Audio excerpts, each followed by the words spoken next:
सती जी ने कहा कि जब इन 4 घर में जाया जा सकता है तो पिताजी के यहाँ क्यों नहीं जाया जा सकता, चले हम।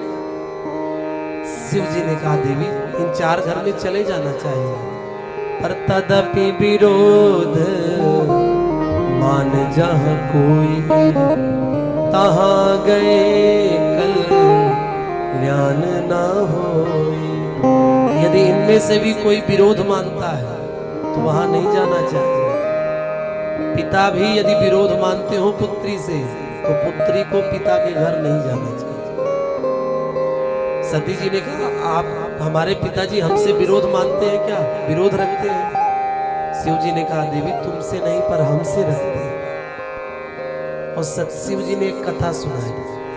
शिव जी ने कहा जब तुम्हारे पिताजी को प्रजापति का पद दिया गया तो उनको अभिमान हो गया, और उसी अभिमान में उन्होंने हमारा अपमान कर दिया। क्यों अपमान कर दिया? का प्रजापति दक्ष को जब दक्ष को प्रजापति का पद दिया गया तो उनके सम्मान में स्वागत समारोह रखा गया। तो जब दक्ष आए तो सब उठकर स्वागत करने लगे, पर शिव जी स्वागत ना कर पाए, खड़े ना हो पाए। इस बात को ही दक्ष अपना अपमान समझा और बैठते ही सभा में कहा सभ्य लोगों के बीच में असभ्य लोगों की जरूरत नहीं, पढ़े लिखे लोगों के बीच में मूर्खों की जरूरत नहीं। सब चारों तरफ देखने लगे भैया इस सभा में मूर्ख कौन? दक्ष ने कहा इधर उधर क्या देख रहे हो, ये मेरा दामाद है, इसी को देखो। भीख मांग भव खाए, ये मेरे बेटे जैसा है। भागवत में तो सीधे लिखा ये मेरे बेटे जैसा है। मैंने अपनी बेटी भी आई है इससे, और ये हमारे आने पर खड़ा नहीं है और हजारों गाली दे डाली। शिव जी सारा अपमान सह गए पर अपने ससुर को कुछ नहीं। अच्छा आपको किसी के ऊपर खूब गुस्सा लगी हो, खूब गुस्सा लगी, इतनी गुस्सा लगी हो कि आप बोलते ही चले जा रहे हो, बोलते ही चले जा रहे हो, और सामने वाला चुप है, बोल ही नहीं रहा है, तब आपको और गुस्सा है कि हम इसको इतना कुछ कह रहे हैं, ये बोल बोल। शिव जी को दक्ष ने बहुत बुरा भला कहा पर शिव जी कुछ नहीं कहे। तब दक्ष का क्रोध और बढ़ गया। दक्ष ने तो यहां तक कह दिया कि आज के बाद जितने भी यज्ञ होंगे उस यज्ञ में शिव को कोई भाग नहीं दिया जाए, शिव को कभी याद ही नहीं किया जाए। ये वर्षों पुरानी बात आज समय आने पर सती जी को शिव जी ने सुना।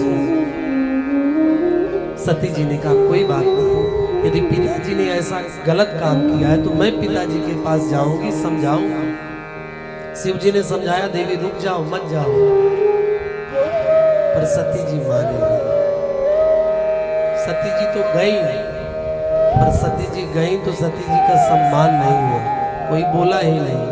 अरे सादर भली मिली एक माता, सादर भले भी मिले एक माता, सादर भले मिली एक माता, सादर भले की मिली एक माता, भगनी मिली मुस्काता, भगनी मिली बहुत मुस्काता।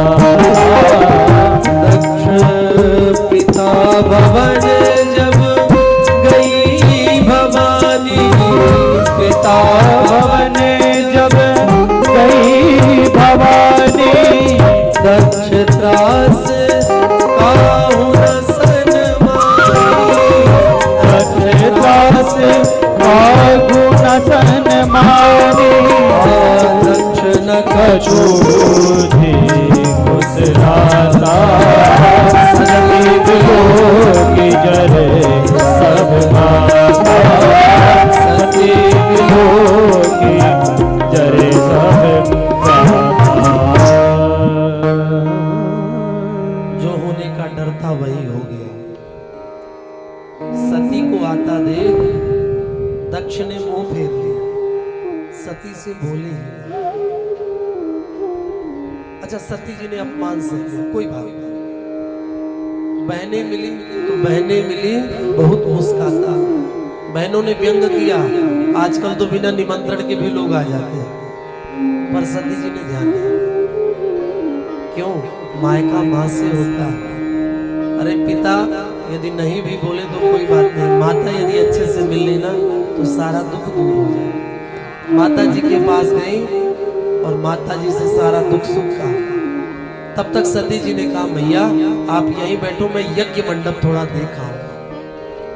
यज्ञ मंडप में जब गई तो देखा क्या, सभी देवताओं का पूजन किया था दक्ष ने, एकमात्र शिव जी को छोड़कर।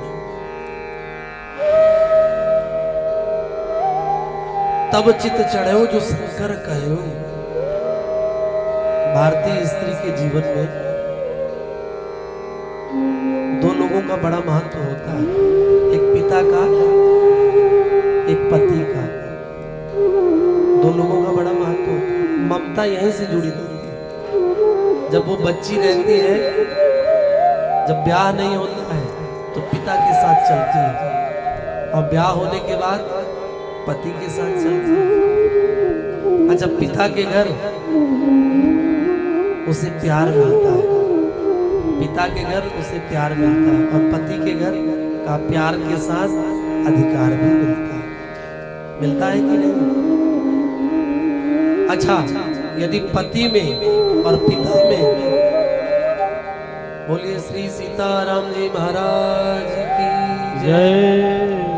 अच्छा, पिता में और यदि पति में कोई बात विवाद हो जाए तो माताएं पिता का ही साथ देती हैं, पति का साथ नहीं देती है। पर पति का साथ तब दे देती है जब खुद का पिता उनके पति का अपमान कर देना, तो भारतीय स्त्रियां अपने पिता से भी लड़ जाती हैं। सती जी ने देखा मेरे पिता ने सबका पूजन किया है, मेरे पति का पूजन नहीं किया। तो सती जी को क्रोध हुआ, ऐसा क्रोध हुआ कि आंखों से अंगार बरसने लगे और अपने पिता को ही डांटा। पिता मंद मत निंदत तो दक्ष सुख संभव यह दे, तुमने मेरे पति का अपमान किया। भगवान शिव साधारण नहीं है, जगत के माता पिता हैं भगवान शिव, तुमने उनका अपमान किया है। मेरा और तुम्हारा कोई संबंध नहीं हो सकता। मेरे जीवन में जितने दोष आए हैं ना, दक्ष तुम्हारे कारण आए। क्यों? मैंने राम जी की परीक्षा ली। क्यों ली? अच्छा, पुत्र और पुत्री के शरीर में किसका रक्त बहता है? माता पिता का ही तो रक्त रहता है। कहा हमारे जीवन में जो दोष आया है तुम्हारे कारण आया। तुम शिव विरोधी हो, भगवान के विरोधी हो, इसलिए हमने भी भगवान से विरोध लिया।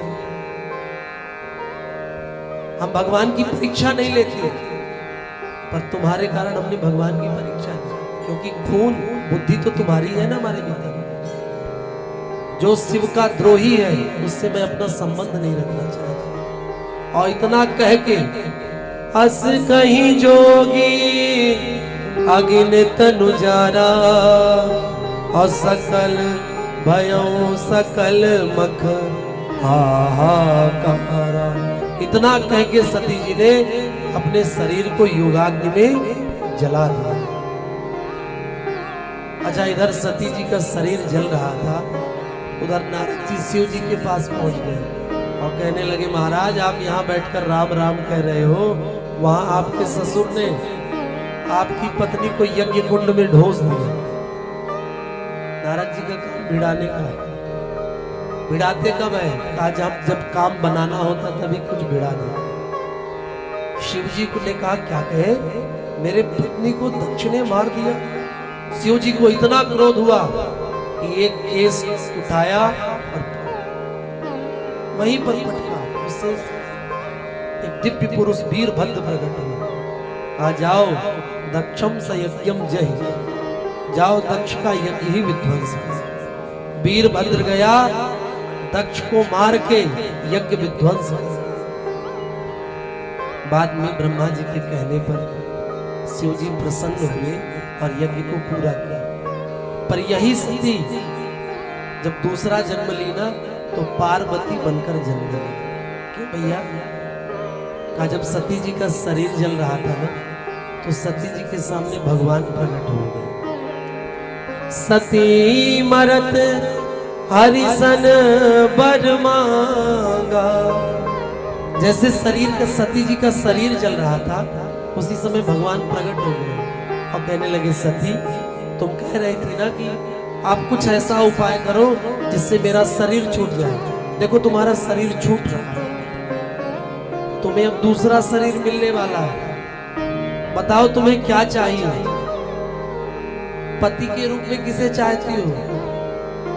तो सती जी ने कहा जन्म जन्म शिव पद अनुराग। प्रभु मुझे दूसरे जन्म में यदि कोई पति मिले तो पशुपति ही मिले। बोल पशुपतिनाथ भगवान की जय। मुझे किसी की पत्नी बनाना तो शिव की ही पत्नी बनाना। भगवान ने कहा अच्छा पति भी तुम्हें वही चाहिए तो क्या पिता भी वही चाहिए? पिता भी दक्ष चाहिए? सती जी ने कहा नहीं नहीं,